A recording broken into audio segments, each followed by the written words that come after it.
Assalamualaikum warahmatullahi wabarakatuh. Kepada yang terhormat, Prof. Tatiana dan teman-teman sekalian yang akan menyimak video diskusi kami.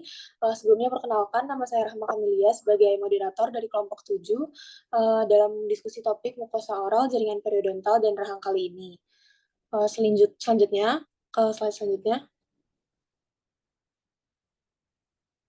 Berikut daftar nama anggota dan NIM kelompok kami. Dan untuk pemaparan hasil diskusi kelompok kami akan dilanjutkan oleh tim presenter. Sebelumnya, perkenalkan nama saya Gina Syifa Desma dengan nomor Indo Mahasiswa 23520349 KG 13199. Izinkan saya membacakan mengenai untuk pendahuluan. Yang pertama adalah latar belakang. Salah satu masalah kesehatan secara global adalah merokok, sebab kebiasaan ini juga memberi dampak negatif terhadap orang di sekitarnya.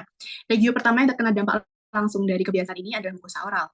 Bagian dari mukosa oral meliputi sel-sel epitel yang merupakan salah satu dari sistem pertahanan tubuh yang berfungsi melindungi rongga mulut dari mikroorganisme dan pengaruh dari berbagai faktor lingkungan. Struktur sel epitel mukosa secara mikroskopis terdiri atas dua lapisan.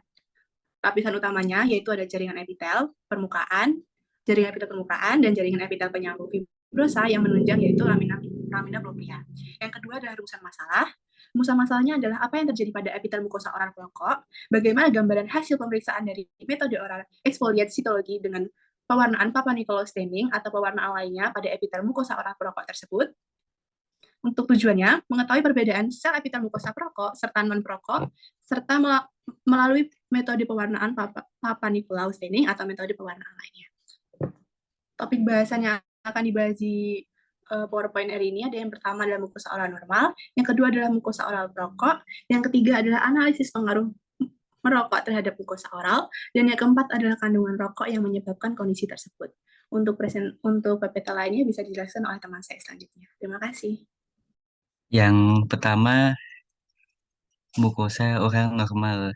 Di mukosa dalam rongga mulut terdiri dari dua lapisan yang dipisahkan oleh sungai membran basal, yaitu epitel squamosa yang berlapis di luar dan lamina propria yang di dalam.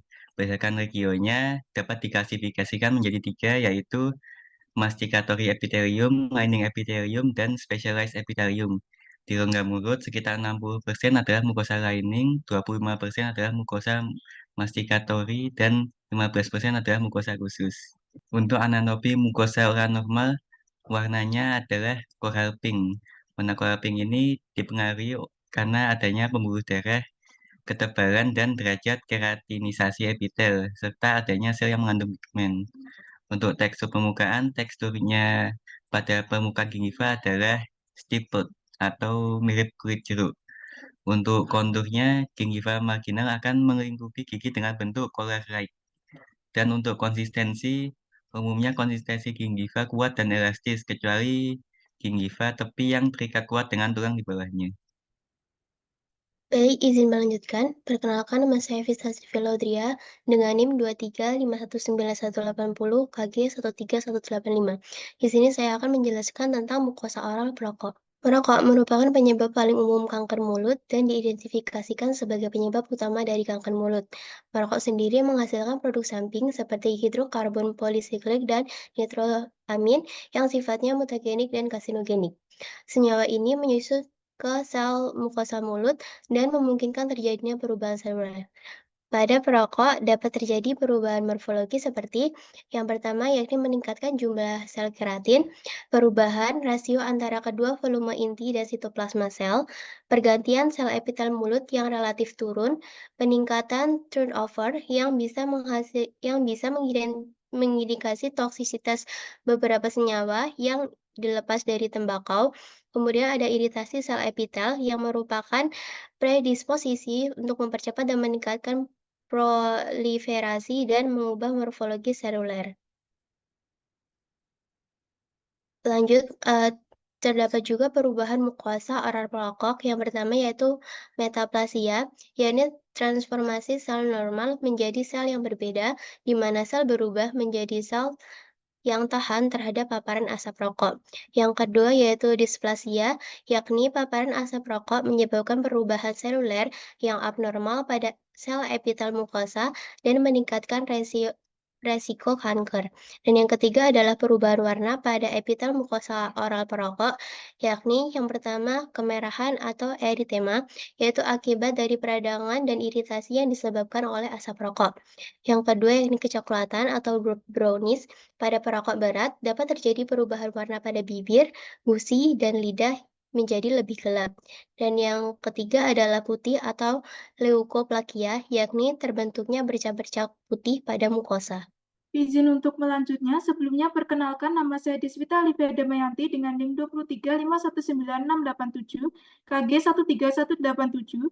Di sini saya akan menjelaskan mengenai poin yang ketiga, yakni mengenai analisis pengaruh mukur rokok terhadap mukosa oral melalui metode sitologi eksfoliatif. Sitologi eksfoliatif mampu menganalisis sel yang terkelupas dari berbagai lapisan epitel melalui mikroskop cahaya, yakni membantu dalam mengamati variasi morfologi, maturasi, dan tingkat aktivitas metabolisme seluler. Pada penelitian kali ini dilakukan dua jenis analisis. Yang pertama, analisis pada mikronuklei, dan yang kedua, analisis terhadap maturasi epitel rasio area inti atau NA dan area sitoplasma atau CA. Hapusan sampel yang digunakan merupakan bagian lateral kanan lidah. Berikut merupakan hasil penampang histologis epitel mukosa mulut bagian lateral kanan lidah dari seorang perokok menggunakan dua jenis pewarnaan yang berbeda. Selanjutnya merupakan analisis hasil. Yang pertama, analisis pada mikronuklei. Metode pewarnaan yang digunakan yaitu menggunakan Fulgen dengan perbesaran pada mikroskop cahaya sebesar 400 kali dan 1000 kali. Kemudian metode perhitungan sel dengan inti utuh dan perimeter halus dan jelas, serta mencakup 1000 sel pada slide agar didapat hasil yang lebih akurat. Pada metode ini terfokus pada mutasi DNA perokok. Didapatkan adanya indikasi sitotoksisitas dan genotoksisitas akibat tembakau pada rokok yang mengganggu proses mitosis, tepatnya pada tahap anafase, sehingga menyebabkan pembentukan mikronuklei. Selanjutnya, analisis yang kedua, yakni analisis maturasi epitel rasio area inti atau NA dan area sitoplasma atau CA. Metode pewarnaan yang digunakan merupakan Papa Nicolau dengan perbesaran mikroskop cahaya sebesar 200 kali dan 400 kali. Kemudian metode perhitungan menggunakan 100 sel dengan batas sitoplasma dan inti yang jelas serta dipilih secara random. Pada metode ini memungkinkan evaluasi karakteristik morfologi dan pola pematangan epitel sel. Didapat adanya efek sitotoksik dari merokok, diantaranya perubahan warna sel, sel inflamasi, dan sel morfopatologis. Kesimpulan yang didapat dari hasil kedua analisis yang menggunakan pewarnaan yang berbeda tersebut adalah sama-sama ditemukan adanya kerusakan atau perubahan pada epitel mukosa oral perokok. Baik, izin melanjutkan. Perkenalkan, nama saya Aldila Mutiara Rahmanita dengan NIM 235199753 KG 131189. Hari ini saya akan menjelaskan tentang kandungan rokok yang menyebabkan kondisi tersebut dari slide sebelumnya. Jadi penyebabnya dibagi menjadi dua, yaitu komponen gas dan komponen partikel. Komponen gas itu bisa terdiri dari karbon dioksida, karbon monoksida, argon, hidrogen cyanida, aseton, dan hidrogen oksida. Lalu dari komponen partikel sendiri ada tar, nikotin, benzopiren, fenol, dan kadmium. Nah, dari komponen-komponen tersebut bisa mengakibatkan perubahan pada sel mukosa dengan mengaktifasi proliferasi sel epitel dan menyebabkan hiperplasia di mukosa sel basal. Nah, selain itu akan terjadi penipisan pada stratum superficial dan sel pada stratum tersebut akan menjadi datar. Oke, next. Nah, ini untuk secara detail ada tar, nikotin, dan asap panas. Tar itu nanti bisa mengakibatkan endapan berwarna coklat pada permukaan gigi dan saluran pernafasan. Kalau nikotin itu bisa untuk gangguan fungsi neutrofil dan gangguan kesehatan gingiva, serta asap panas ini dapat mengakibatkan penurunan saliva pada rongga mulut sehingga mulut itu cenderung kering. Untuk selanjutnya dilanjutkan oleh teman saya. Baik, izin melanjutkan. Untuk kesimpulan yang didapat dari hasil diskusi kami adalah yang pertama, pada perokok terjadi perubahan morfologi sel epitel mukosa oral, di mana kondisinya dapat berupa metaplasia sampai displasia. Secara klinis, tampak perubahan warna pada mukosa oral perokok. Yang kedua adalah perwarnaan Fulgen dan abstain terhadap sel epitel mukosa oral perokok, menunjukkan indikasi adanya sitotoksisitas atau genotoksisitas, inflamasi sel, sampai terjadinya mutasi DNA. Sekian pemaparan hasil diskusi dari kelompok kami. Apabila terdapat pertanyaan dan ingin membuka diskusi, dapat disampaikan kepada kelompok kami saat sesi tanya jawab diskusi. Untuk kurang lebihnya, kami mohon maaf. Assalamualaikum warahmatullahi wabarakatuh.